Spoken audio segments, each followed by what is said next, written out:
vous relooker chez Luminel. Salon de beauté Luminel vous présente le journal. Luminel, osez être la plus belle.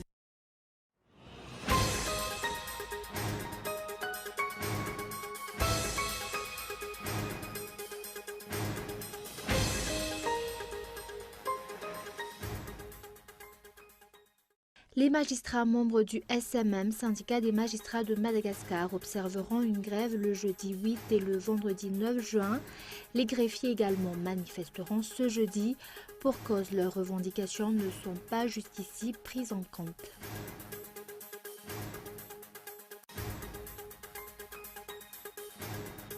Deux personnes sont décédées le week-end de la Pentecôte. Cette année, toutefois, le nombre de personnes hospitalisées a été en baisse par rapport au week-end de la Pentecôte de l'année dernière.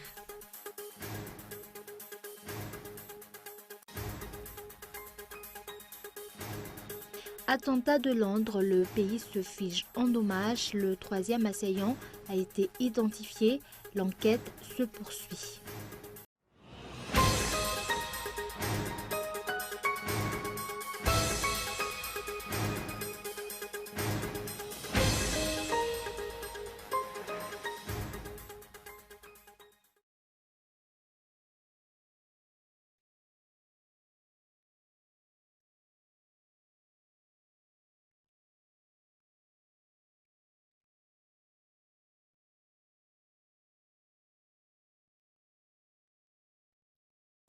Bonsoir à tous et merci d'être fidèles à ce rendez-vous avec l'actualité en français sur Cool TV. À la une, les magistrats membres du SMM, syndicat des magistrats de Madagascar, observeront une grève le jeudi 8 et le vendredi 9 juin. Les greffiers également manifesteront ce jeudi pour cause leurs revendications ne sont pas jusqu'ici prises en compte. Reportage de André Arson. Suite à la réunion des membres du syndicat des magistrats de Madagascar ce matin, il a été convenu qu'ils observeront une grève ce jeudi 8 et ce vendredi 9 juin. Pour cause, ces derniers constatent que l'indépendance de la justice est cependant remise en question.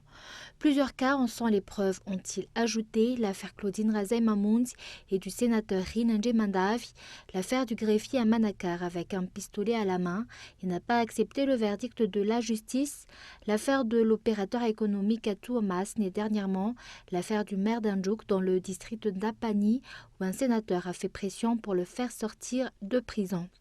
Selon un communiqué du SMM sorti le samedi 3 juin dernier, ces cas sont entre autres des affaires à revoir de près par l'exécutif. La grève des magistrats commencera alors ce 8 juin dans tout le pays et selon les explications ce jour, il n'y aurait pas de service minimum. Selon également les informations recueillies, les greffiers observeront également une grève ce jeudi. Pour cause, leurs revendications ne sont pas jusqu'ici prises en compte, notamment la remise en ordre des règles régissant leur travail. Il est clair que les usagers sont comme toujours les victimes de ce genre de grève. L'on attend alors des prises de mesures venant des responsables. Et selon les résultats de l'enquête effectuée par la société civile Rouille, l'élection est le domaine où la corruption est grandiose à Madagascar. Elle se place en première position. L'une des premières raisons également des discordes politiques dans le pays, selon toujours ce rapport de Rouille. Plusieurs stratégies ont été déjà mises en place, mais la lutte reste d'actualité et demeure difficile. Des projets de loi ont également été proposés, mais les dirigeants restent ignorants. L'actualité sociale, le ministère de la Santé publique n'a pas encore pris les mesures qui s'imposent pour faire face à une éventuelle propagation du virus H1N1 après le discours officiel du président de l'île Maurice la semaine dernière. Un discours pendant lequel il a précisé que les îles voisines risquent la propagation de ce virus. Reportage de Muramanch. Jusqu'ici, le ministère de la Santé ne constate que la présence du virus H3N2 à Madagascar. Or, si on se réfère au discours du chef d'État mauricien, Madagascar n'est pas à l'abri du virus grippal H1N1. La semaine dernière, en cas, dont 2 décès ont été enregistrés à l'île Maurice. Apparemment, le ministère responsable de la santé publique n'a pas encore pris les mesures indispensables pour protéger la population malgache. Donc, par rapport au virus grippal à Madagascar. Nous sommes en train de préparer une communiqué pour la presse. Donc, après concertation avec l'OMS et l'Institut Pasteur et le ministère de la Santé, on va vous annoncer la date pour ces communiqués de presse. Mais en tout cas, je peux vous préciser que jusqu'au jour d'aujourd'hui, il n'y a pas de virus H1N1 à Madagascar. Le virus qui circule à Madagascar, c'est de type A, de sous-type H3N2. Le virus grippal H1N1 est contagieux. Des mesures de précaution, dont le contrôle médical des voyageurs à l'entrée des aéroports et des mesures strictes concernant les voyages à l'étranger, sont souhaitables.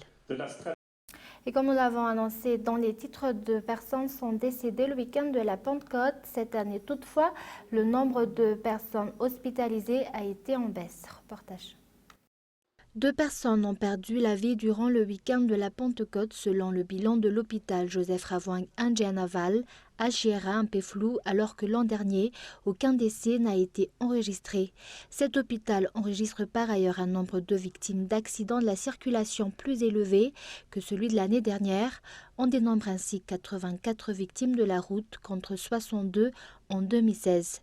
Sur un plan d'ensemble, il y a eu moins de cas d'hospitalisation durant le week-end de la Pentecôte cette année par rapport à 2016. Ainsi, les chiffres disponibles font ressortir que durant ce week-end, il y a eu 47 cas d'hospitalisation contre 102 l'année dernière.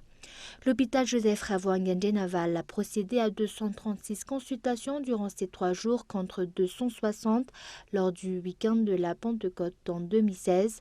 Aucun cas d'intoxication alimentaire n'a été recensé. Toutefois, 7 personnes ont été amenées à l'hôpital pour intoxication alcoolique, dont 6 hommes et 1 enfant. Et avant de passer aux actualités internationales, pour des raisons de santé, les habitants du Fuktan Manchsuivat s'opposent à l'installation d'un nouveau pylône dans leur quartier.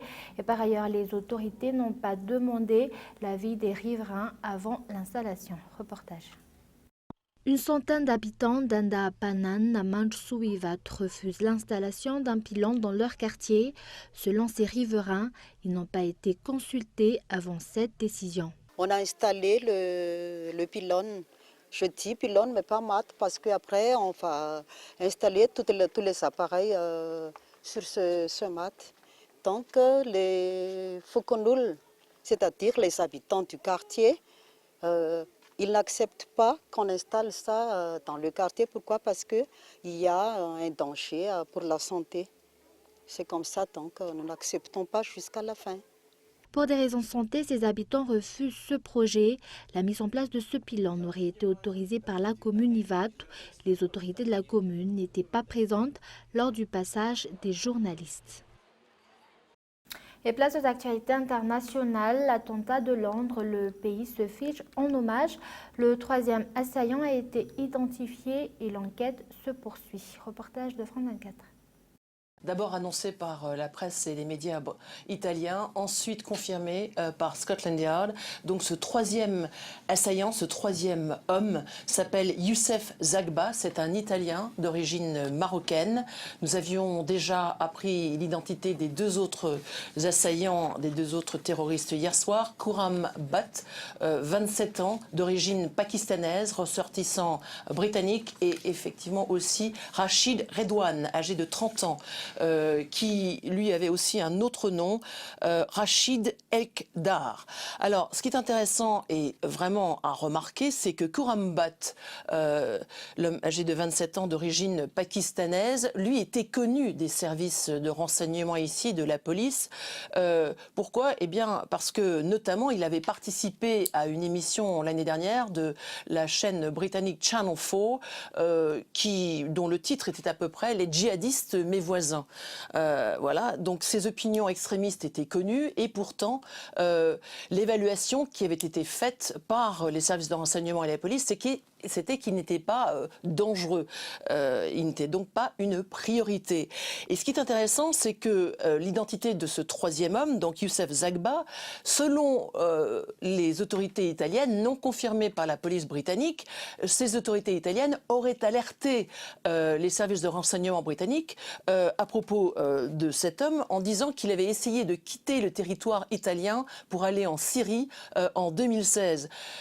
Tout cela pour vous dire, et vous le comprendrez aisément, que alors que nous sommes à 48 heures de législatives anticipées, donc ce jeudi, voulu par la Première ministre Theresa May, beaucoup de questions, malgré la merveilleuse réputation mondiale des services de renseignement et de la police britannique, sur l'efficacité, les ressources de ces mêmes services, puisqu'il semblerait que ces individus étaient quelque peu connus de cette police et des services de renseignement.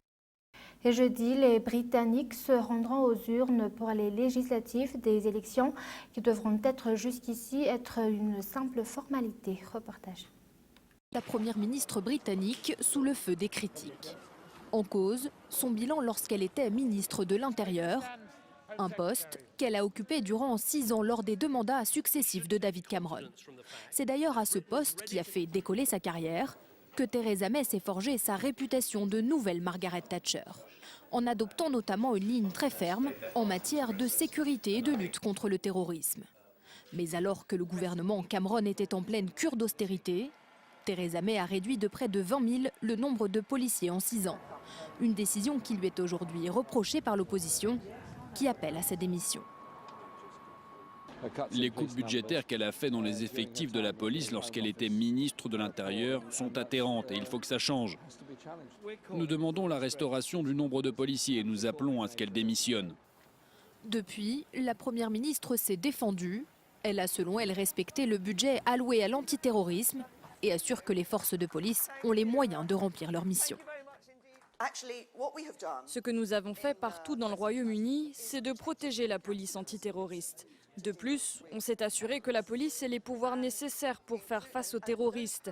Et ces pouvoirs, la loi antiterroriste, Jeremy Corbyn s'y est opposé tout au long de sa carrière parlementaire. Autre ombre au tableau de son bilan à l'intérieur, sa gestion de la crise migratoire. La première ministre n'a toujours pas réussi à tenir ses promesses faites il y a 7 ans, celle de réduire l'immigration vers la Grande-Bretagne à moins de 100 000 personnes par an. Les flux actuels sont presque 3 fois plus importants. Selon un dernier sondage de YouGov, le parti conservateur de Theresa May n'obtiendrait pas la majorité absolue aux élections législatives de jeudi.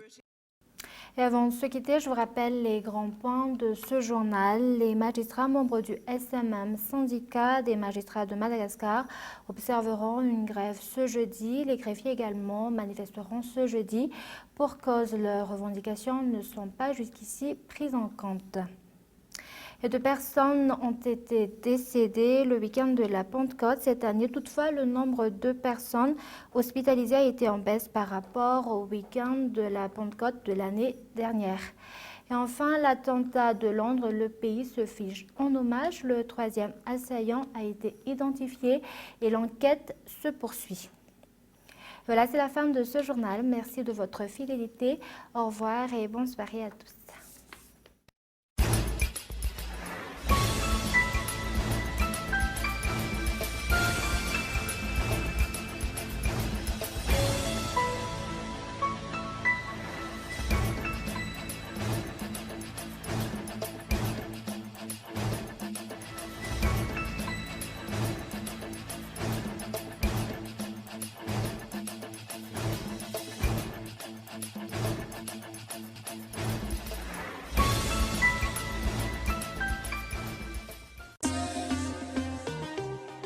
Venez vous relooker chez Luminel. Le journal vous a été présenté par Salon de beauté Luminel. Luminel, osez être la plus belle.